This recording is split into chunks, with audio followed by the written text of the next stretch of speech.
여러분들 혹시 그 천안의 명물 호도과자라고 하는 얘기 들어보셨죠? 천안의 명물 호도과자. 호도과자는 원래 어디 특산품인지 아세요? 예? 진심이에요? 아니면 그냥 해보시는 거예요? 네.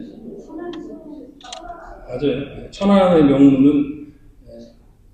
명물 호도과자는 천안의 특산품입니다.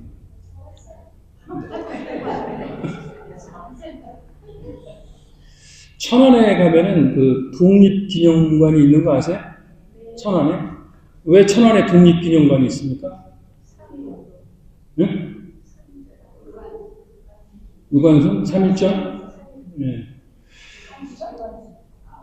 천안이 이제 남한으로 보면 이 대전, 천안 그쪽이 교통의 중심지여서 중간 정도 위치에 있기도 하고, 그리고 3.1운동이 그 아모레 장터, 병천, 거기에서 일어났던 것도 기념하고, 그렇게 해서 이제 독립기념관이 천안에 자리를 잡고 있는 겁니다.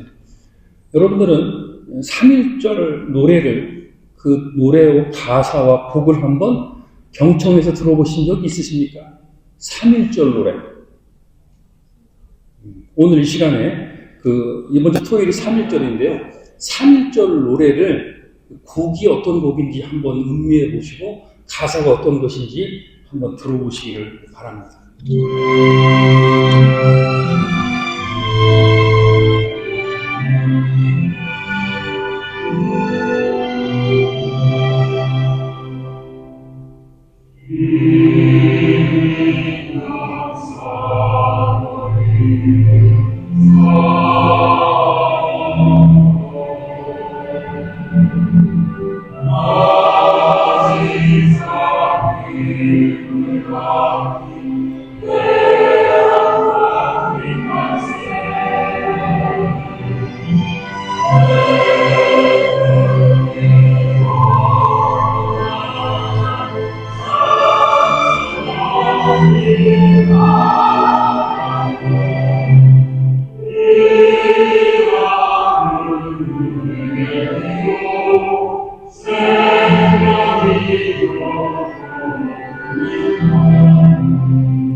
이렇게 들으니까 굉장히 감동적이죠? 3.1절 노래가, 이 노래를, 작사, 1945년에 해방이 되고 46년에 만들어진 노래인데요. 이 곡을 작사한 사람이 정인보 선생님입니다. 이분은 크리스찬은 아니고 한학을 연구하셨던 한학자며 역사학자이십니다. 1950년도 10월에 납북하셔서 생사를 알 수 없는 분이고요. 주목할 것은 이제 이 곡을 작곡하신 분이 박태현 씨라고 하는 분이 작곡을 하셨어요. 1907년생이니까 이 3.1절을 12살에 겪었습니다. 그러면서 그 집안이 평양 분이신데 평양에서 유명한 기독교 집안이셨고, 그리고 평양 숭실에서 공부를 하셨던 분이십니다. 유관순 열사는 1902년생이십니다. 1902년. 그런데 1902년인데 3.1 독립운동이 1919년에 일어났기 때문에 15세 독립운동, 3.1 만세운동에 참가를 했었죠. 그런데 이제 유관순 열사의 부모님이 열심히 교회를 다니셨던 집안입니다. 그래서 이제 천안 쪽에서 공부를 하고 있던 유관순을 이제 감리교회의 선교사님 부인이 이렇게 추천을 해가지고 그 추천을 가지고 이제 이화 고등학교 3학년으로 추천장을 가지고 이제 옵니다. 이화여대가 감리교 계통이잖아요. 그래서 그 연결이 돼서 거기 가서 공부를 고등학교 3학년으로 하게 되는 거죠. 물론 이제 어떤 경우에 추천서를 써서 주는 경우는 그 사람이 믿음이 있는지 없는지, 여러분들이 항상 강조하는 부분보다 처음에 내가 구원의 확신이 있는지 없는지, 그 부분이 추천을 하는 중요한 요소가 되는데, 어쨌든 그 선교사 9일의 추천장을 가지고 유관순 열사는 이화 보통학교 3학년 입학을 했고, 그리고 이제 1919년 3월 1일 날 3.1 독립만세운동에 참가를 하게 됩니다. 그런데 그 소요가 일어나고 만세운동이 일어나니까 문을 학교에 휴교령을 내렸고, 그리고 휴교령을 내리니까 학교를 갈 수 없어서 3월 초에 다시 이제 고향 천안으로 내려오게 되는 거죠. 근데 거기에서 아버지하고 친척들을 중심으로 해서 이제 그 병천 아운의 독립운동을 주도하게 됩니다. 그리고 난 다음에 1919년 4월 1일 날 아운의 만세운동이 4월 1일 날 대규모로 일어나게 되는 거죠. 이제 거기서 이제 많이 한 20여 명 가까이 죽고 상당수의 분들이 투옥되는 역사가 일어나는 거죠. 그때 유관순 열사도 잡혔고 그 어머니, 아버지, 오빠 다 잡혔습니다. 엄마, 아버지는 그 감옥에 가셔서 그때도 돌아가셨고, 이분은 재판받아서 5년형을 언도받고 서대문 교도소로 이제 후송되는 겁니다. 그때 나이가 몇 살? 16살. 그리고 서대문 교도소에 갔더니 여자 죄수들만 따로 모아 있는데 3평 되는데 수감된 인원이 30명. 그러니까 앉아있지도 못하고 거기서 서서 이제 수감 생활을 하는 거예요. 이제 그러다가 그의 자서전이라 이렇게 보게 되면 본질적으로 이제 그 깨벗는다는 게 어떤 사출인지 잘 모르겠지만 깨벗는 예수님은 어떠셨을까? 이런 얘기가 많이 나와요. 깨를 벗는다고 하는 것은 이제 옷을 벗고 이제 예수님 십자가에서 이렇게 매달려 있을 때 거의 이제 헐벗으셨잖아요.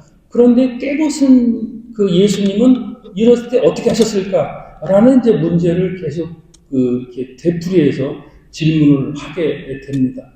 그러다 결국에는 그 3월 1일 날 서대문 교도소에서 만세 1주년 기념 때 다시 만세 운동을 해서 알려야 되겠다 해서 서대문 홍무소가 1920년 3월 1일 날 다시 만세 운동이 불붙습니다.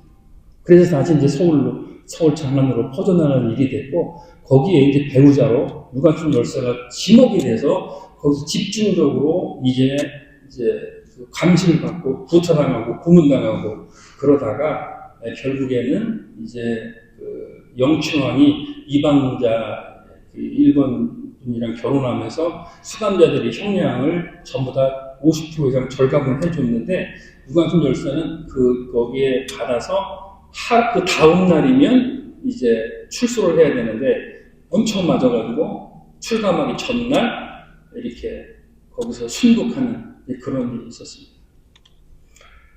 그런 내용을 깔고 본다면 지금 한국이 여러 가지 어려운 상황이지만 그때 당시 2천만 동포들은 하나가 돼서 어떤 조국의 독립을 염원했습니다.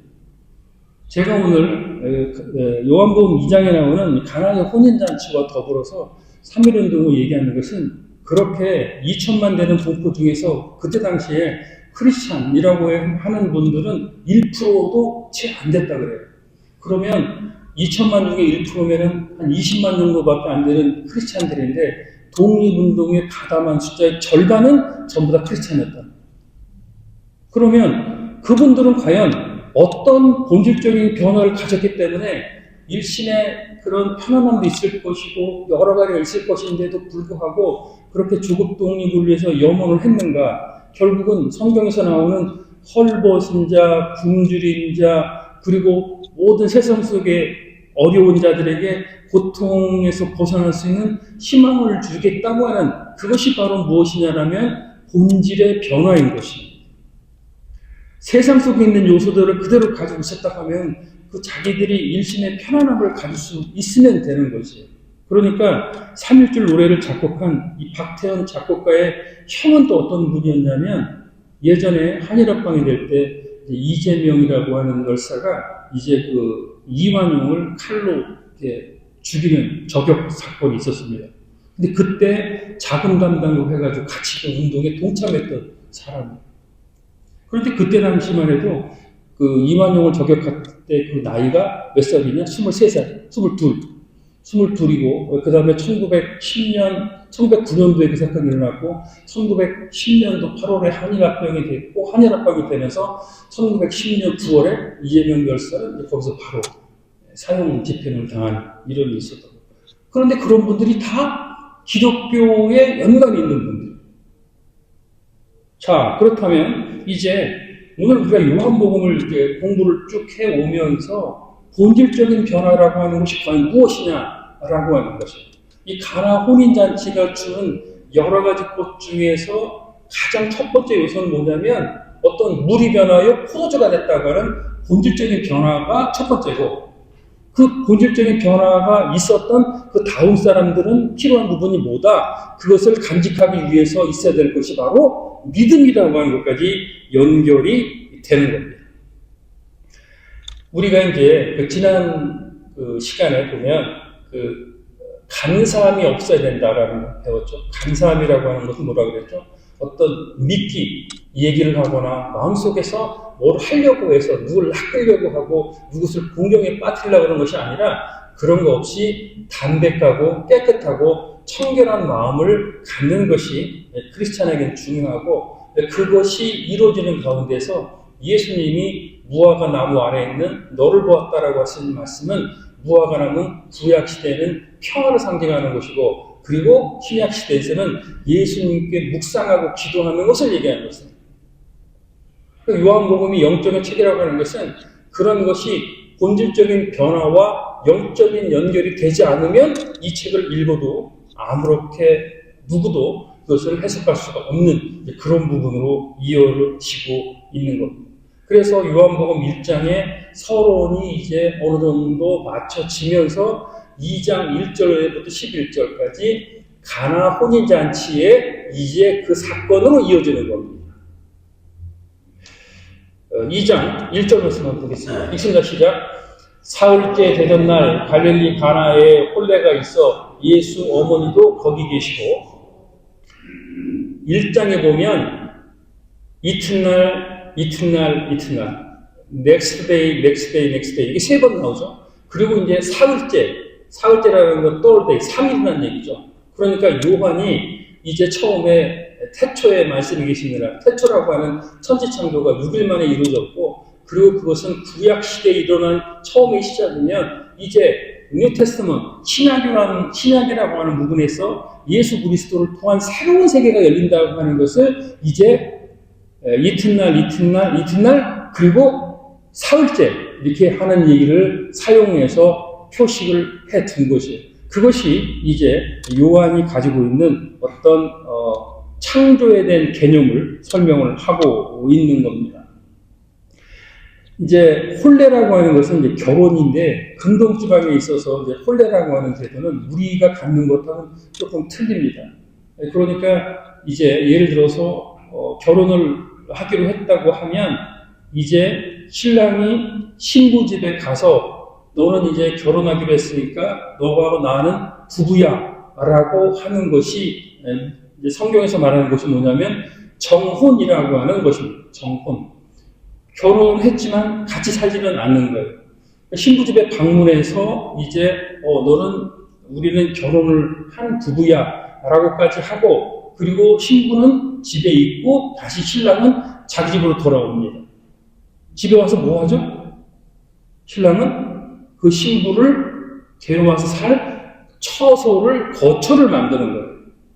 그게 걸리는 시간이 대략 1년 정도를 잡고 있죠. 그러다가 이제 처소가 완결이 되면 시와 때는 모르지만 이제 신랑이 이제 신부를 데리러 가는 거예요. 그때 신부는 어떻게 하죠? 신부는 등불을 켜놓고 오실 신랑을 맞이하고 준비하는 그 내용이 나오는 거죠. 그렇게 해서 이제 신랑이 정혼이라고 하는 부인이지만 같이 살지는 못하는데 하기로 하고, 그리고 집에 와서 처소를 준비하고 처소가 준비될 1년 무렵에 다시 가서 이제 그 신부 집에 가서 신부를 어떻게 합니까? 데리고 오는 겁니다. 데리고 와서 신랑 집에서 한 일주일 정도 이제 혼인 잔치를 베푼 그때. 이 과정이 지금 연출이 되고 얘기가 되고 있는 겁니다. 여기서 말하는 이 갈릴리 가나라고 하는 게 가나라가 어디를 말하는 겁니까? 가나. 아프리카에 있는 나라 가나를 얘기하는 게 아니에요.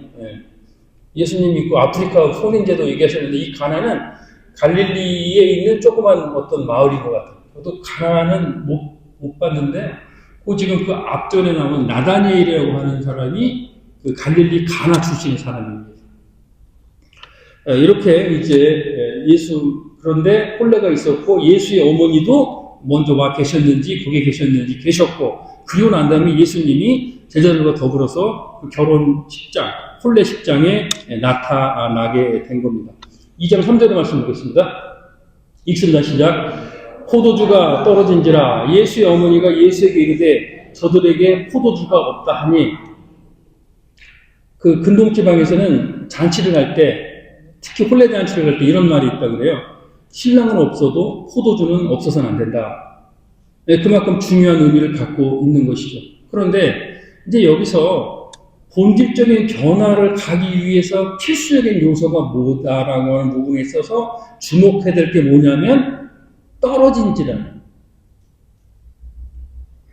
그러니까 물이 변화해 포도주가 됐다. 기존에 있는 것이 떨어졌다. 물을 붓다. 포도주로 새로운 변화가 일어났다. 그런데 떨어졌다고 하는 부분이 여기서는 아주 키포인트가 되는 거예요.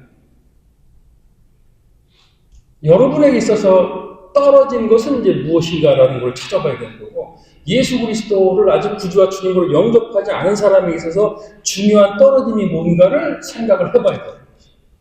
그것을 이제 우리는 조금 확대를 하면 떨어졌다고 하는 부분을 상실감이다라고 이제 해석을 할 수가 있는 겁니다. 상실이라고 하는 것은 뭐죠? 내가 뭔가를 가지고 있다가 잃어버린 것을 상실이다. 그런데 이제 나이가 자꾸 먹어가면서 이 거꾸로 나이가 먹어간과 동시에 비례적으로 상실감이라고 하는 것이 같이 올라가게 돼요. 이것을 이제 바꿔 말하면 이제 위기라고 하는 얘기로 이제 설명을 하기도 하는데요. 위기라고 할 때 위자고 하는 것이 위태로울 위자고 기회는 찬스, 기회라고. 그러니까 위험할 때 찬스가 있다 이런 뜻이에요. 여러분들에게 있어서는 지금 떨어진 것이 어떤 것입니까? 건강이 떨어지셨습니까? 아니면 돈이 더 떨어져 갖고 계십니까? 아니면 지금 그 자동차 배터리가 다 차지가 떨어져 갖고 있습니다. 그것도 스트레스예요, 이것도 빨리 찾아야 돼요. 가스가 떨어지는 것도 이것도 스트레스죠. 네.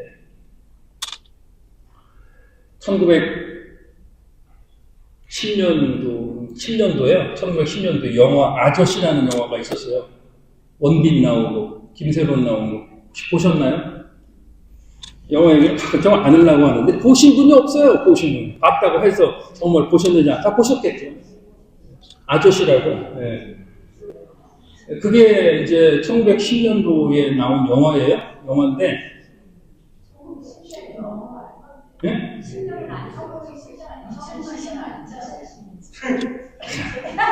녹음도 되니까 넘어가세요. 뭐 그렇게 딱 알아들어야지. 그리고 2010년 아저씨라는 영화가 있었는데 그 영화는 청소년 관람 불가였어요.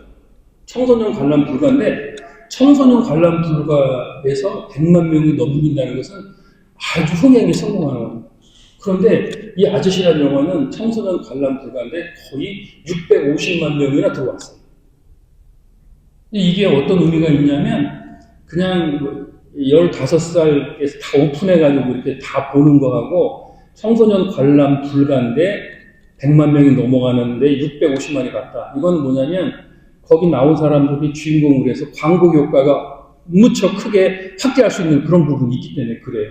그런데 그때 원빈이라고 하는 그 남자 주인공이 그 영화 이후로 이렇다 할 영화에 차기작이 없어요. 그런데 광고 수익을 가지고 잘 살고 있는 것 같아요. 그때 주목할 배우가 10살짜리 김세론이라고 하는 아주 여자아이가 있었어요. 잘 나갔죠. 그리고 굉장히 뭐 연기도 잘했습니다. 그 다음에 여우 신인상도 많이 타고 그랬어요. 그랬는데 그 이후로 굉장히 높았던 인기가 이제 어느 그 시점 이후로 차기작이 계속 만들어졌어요. 7개를 만들어졌는데 청소년 관람 불가짜리 영화를 5개, 관람가짜리 2개 이렇게 했는데 계속해서 거기에는 못 미치다 보니까 인기가 떨어지는 거죠. 그러다가 보니 인기가 떨어지니까 소속사에서는 재계약을 하지 않게 되고 그러다가 이제 뭐 또 음주운전으로 인해서 사고가 나고 인터넷에서 굉장히 또 욕도 많이 먹고 막 이렇게 비판적인 걸 받다 보니까 결국은 25세에 극단적인 선택을 하게 되는 그런 경우가 우리에게 지금 주위에 일어나고 있는 것이죠.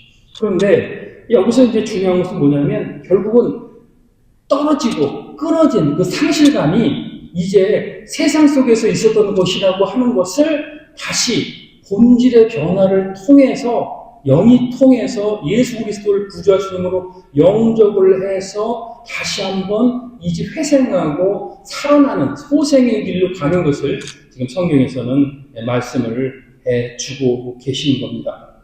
2장 4절의 말씀을 계속 보도록 하겠습니다. 시작. 예수께서 이르시되 여자여 나와 무슨 상관이 있나이까 내 때가 아직 이르지 아니하였나이다.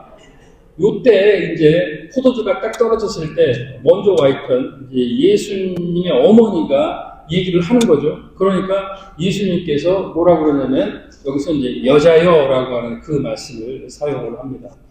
남들이 보기거나 세상적으로 봤을 때 여자여 그러면 어머니한테 그렇게 얘기하면 좀 이렇게 안 좋게 얘기하는 분들도 많이 있는데 여기 사용된 여자여라고 하는 이제 그 헬라어 원문은 뭐냐면 귀네라고 하는 뜻입니다. 귀네라는 뜻은 경멸의 뜻이 있는 것이 아니라 우리가 흔히 얘기하는 대로 레이디라고 하는 그런 뜻으로 얘기를 하는 겁니다. 그러면 이제 예수님께서는 왜 어머니가 그렇게 이제 포도주가 떨어졌다 얘야 했는데 레이디라고 하면서 이렇게 딱 거기서 한 템포를 그 다른 그 상황으로 말씀을 하셨을까라고 하는 부분이 이제 나오는데 요한복음 2장의 중요한 포인트는 뭐냐? 본질적인 변화. 그리고 이제 예수님께서 여기에서 인간의 육신의 몸을 입고 이 땅에 오셨는데 이 땅에 오셔서 이제 공생애를 시작을 하셨으면서 공식적으로 예수님이 왜 이 땅에 오셨는가를 얘기를 하시는 아주 중요한 부분. 예수님께서. 그러면서 여기서 나오는 게 뭐냐면 내 때가 아직 이르지 않았다라고 하는 그런 말씀을 하시게 되는 겁니다. 요한복음 전체를 보면 내 때가 이르지 아니하였다라고 하는 얘기, 때라고 하는 게 7번 나와요. 7번. 그리고 요한복음에서도 이제 기사와 이적이라고 하는 표현이 아니라 표적이라고 하는 사건이 몇 개가 나온다? 7개가 나와요. 그 중에 첫 번째 표적이 뭐다? 이 가나 혼인잔치의 표적이 이어지는 거예요. 그러면 예수님이 말씀하시는 이때라고 했을 때 이때는 언제일까요? 이때.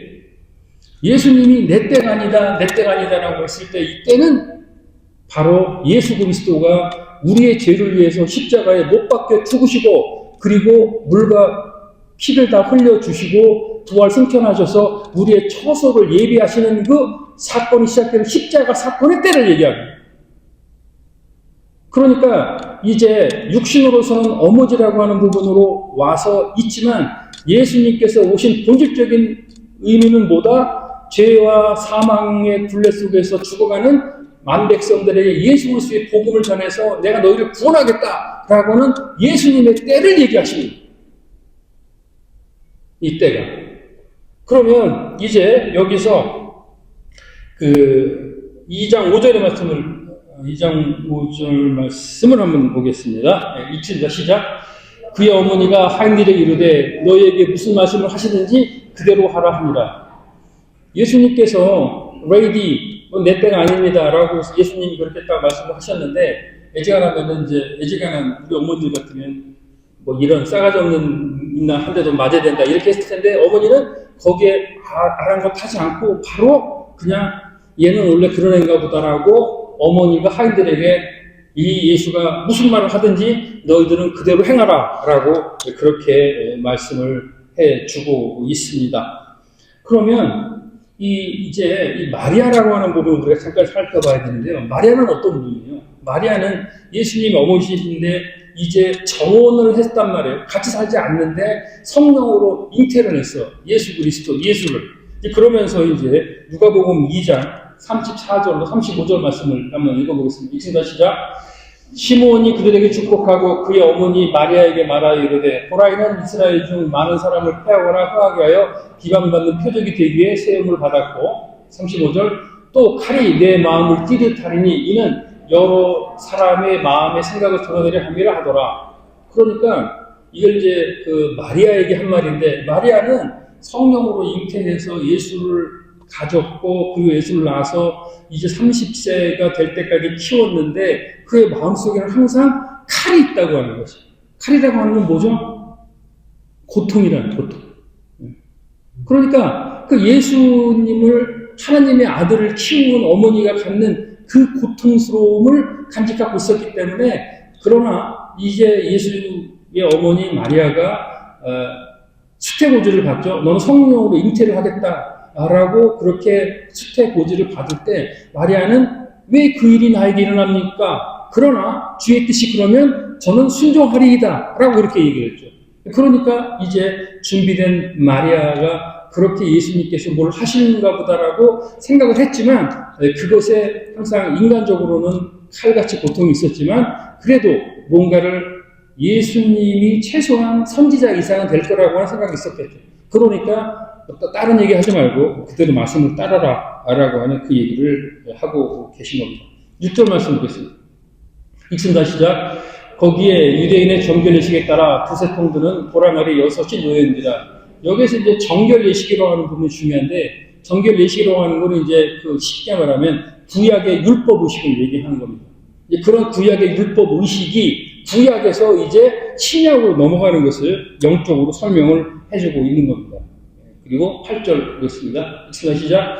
이제는 떠서 연회장에 갖다 주라 하심에 갖다 주었더니 여기서 이제 중요한 건 뭐냐면 그 연회장이라고 하는 것은 신랑의 아버지예요. 여기 보면 장소를 말하는 게 아니라 그 연회장, 그 파리의 주인이 되는 그러니까 신랑의 아버지쯤 되겠죠.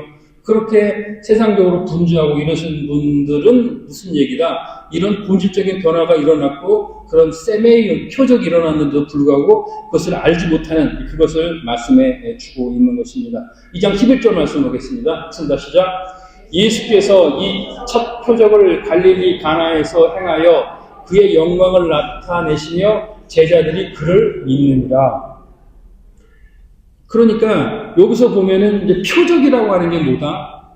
미라클. 그러니까 뭐 38년 된 병자가 치유함을 받았다, 나았다라고 하는 것은 이적, 미라클이라고 하는데 여기서 말하는 물이 변하여 포도주가 된 사건을 우리는 세메이어, 사인이라고 하고 표적이라고 한단 말이에요. 그 사인과 표적은 궁극적으로 어디와 연결이 된다?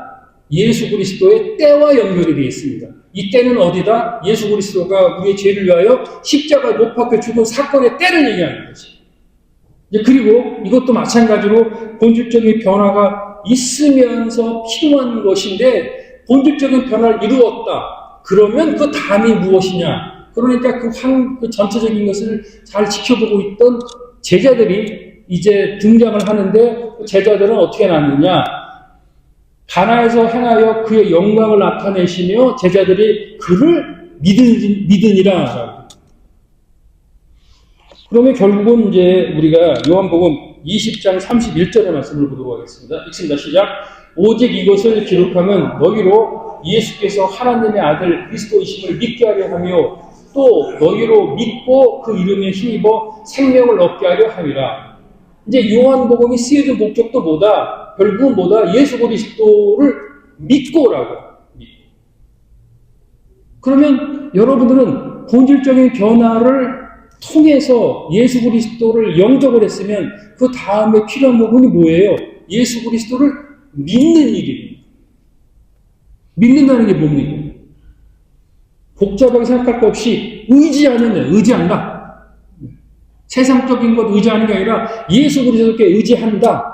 예수님이 영광을 보이신 것은 예수님이 때인데 이제 우리가 그것을 받아들여서 예수 그리스도를 구주와 주님으로 영접을 하면 일상의 모든 것, 나의 생명, 재산, 물질, 관계 모든 것을 다 예수님께 의지하고 나가는 본질적인 변화에서 이제 믿음의 세계로 나가는 것을 가나 혼인잔치를 통해서 우리들에게 말씀을 해주고 계십니다. 그런 믿음이 있을 때 이제 우리에게 필요한 적용이 나오는 부분이 뭐냐? 이제 이 악한 세상에 예수 그리스도의 복음을 전할 수 있는 길이 없는 거죠. 힘들어요. 막혔어요. 그런데 이제 본질적인 변화가 있는 사람들이 그 믿음을 통해서 행하는 모든 것, 다음 주에 있을 창립 기념 예배를 전후한 여러 가지 일들을 통해서 초청해서 오게 하는 거예요. 그러면서 우리들의 삶의 모습을 보여주고 나누고 라포를 형성하고 그들에게 새로운 안식처를 심어줄 수 있는 일, 이것이 이제 필요한 믿음에 대한 우리의 신앙적 결단이 될 수 있다는 것이죠. 말씀을 마치도록 하겠습니다. 한국에서는 분리개척이라고 하는 이것이 이제 많이 유행을 할 때가 있었는데요. 분리개척이라고 하는 것은 담임 목사가 목회를 하다가 이제 어느 정도 규모가 크면 부목사 한 사람을 이렇게 일정적에 이렇게 성도와 같이 나누어줘서 교회를 개척하게 하는 일이에요. 그런데 어느 교회 이제 목사님께서 분리개척을 부목사를 몇 번 하다가 왜 부목사들만 분리개척을 해야 돼? 담임 목사인 내가 한번 해봐야 되겠다 해서 교회를 부목사에게 담임 목사자를 맡기고 담임 목사님이 이제 교회에서 분리개척을 했는데 서울에 있는 거랑 너무 가까이 하면 안 되니까 용인에다가 분리개척을 시작을 했어요. 그때 이제 차입금을 교회에다 10억을 이렇게 이제 빌렸나 봐요. 그냥 받은 게 아니라 빌린 거예요. 빌린. 언제까지 상환하도록 하고.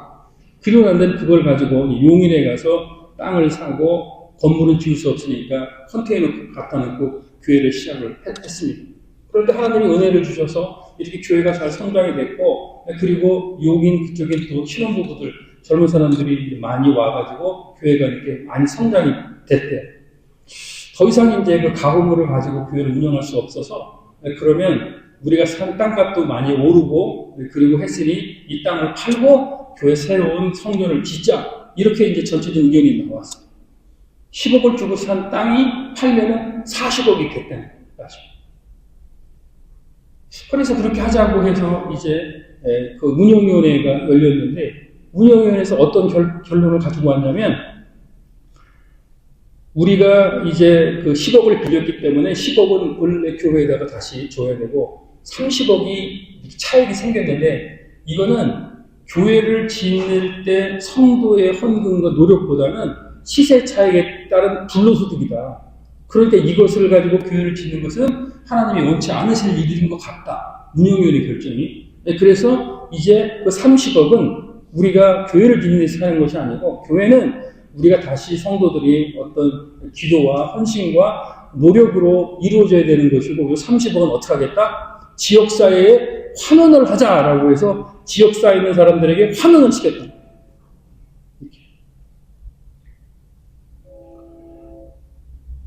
우리가 본질적인 변화가 있어서, 그리고 예수 그리스도의 복음을 전하고, 그리고 믿음을 갖고 있는 사람이 믿음 없는 사람에게 믿음을 전해주기 위해서 교회가 할 일, 그리고 교회를 섬기는 성도들이 할 일, 이것이 세상 속에서 어떤 역할을 해야 되는가라고 하는 것을 보여주는 사건이라고 할 수가 있는 것입니다.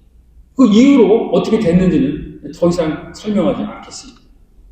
이제 예수 그리스도의 믿음을 통해서 가나 혼인잔치의 본질적인 변화가 여러분들에게도 필요한 것입니다.